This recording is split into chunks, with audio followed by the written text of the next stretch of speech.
terutama ibu-ibu yang tadi aku bilang.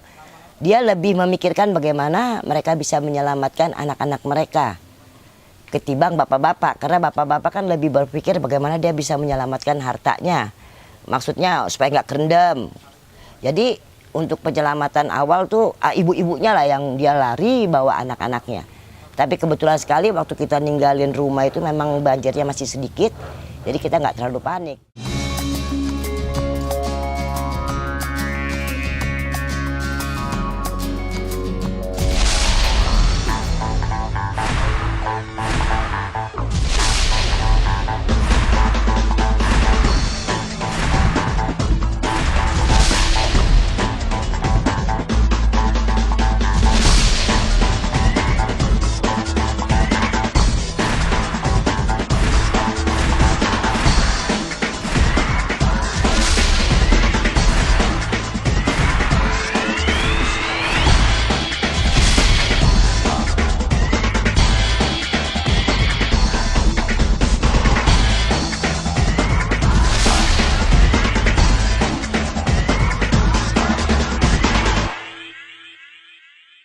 Tujuan dari Lokakarya Kreativitas dan Kesiagaan Bencana ini adalah untuk bersama-sama mencari cara-cara untuk membuat masyarakat luas lebih siaga dan siap terhadap bencana dengan cara menggabungkan berbagai pikiran, persepsi, dan ide-ide dari teman-teman yang bekerja di bidang pemerintahan, yang bekerja di bidang kemasyarakatan, dan juga para penyintas sendiri.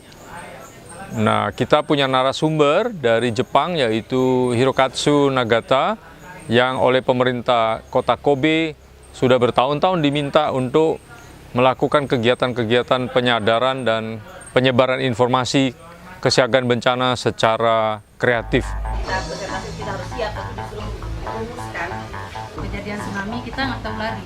Karena memang selama saat bencana datang.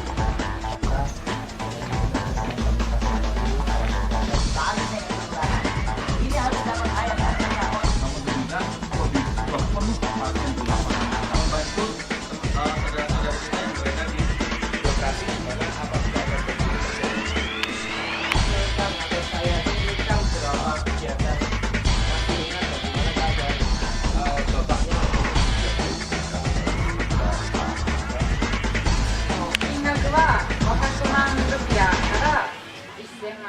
Harapan kita adalah supaya pada akhir Lokakarya ini teman-teman dari Sumatera Barat, dari Aceh, dari Jakarta, dari Sulawesi Selatan, dan dari Jogja sendiri itu nanti bisa menghasilkan rencana kerja yang akan dilaksanakan dalam rangka lebih menyiapkan masyarakat agar siaga bencana.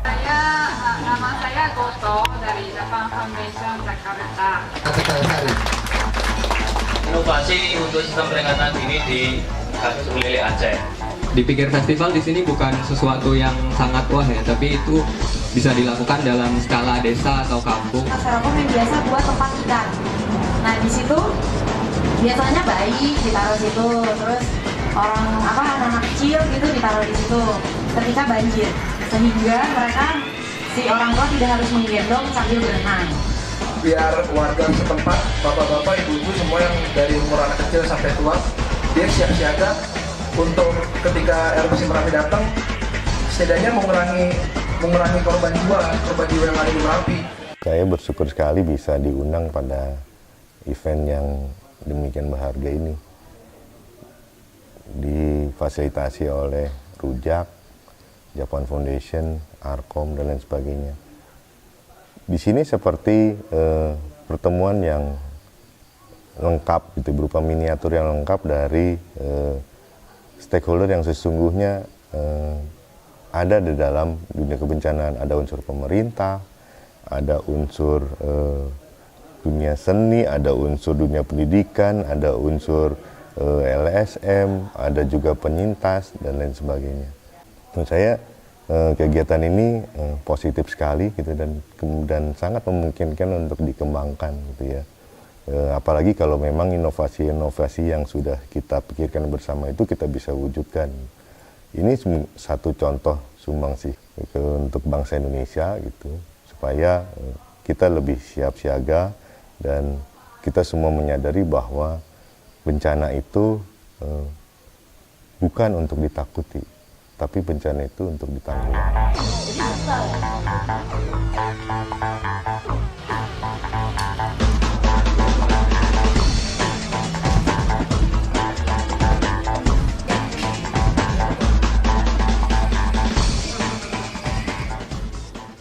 Kita juga pada saat yang bersamaan menyelenggarakan workshop bambu dengan seorang pengrajin bambu dari Jepang, Takayuki Shimizu, dengan maksud menunjukkan secara nyata bagaimana kreativitas dalam hal ini melalui kerajinan bambu dapat membantu masyarakat meningkatkan ekonominya sesudah bencana.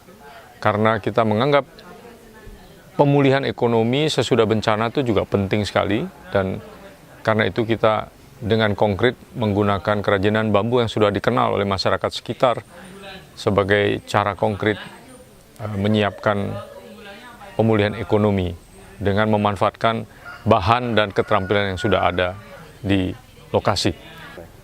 Ya, kita tentu berharap follow up-nya adalah bahwa rencana kerja yang dibuat di sini teman-teman secara bersama-sama nanti di follow up di masing-masing kawasannya. Begitu juga Lokakarya Bambu, kita harapkan nanti ada follow up sehingga menghasilkan produk-produk yang dapat dijual untuk meningkatkan keadaan ekonomi setempat.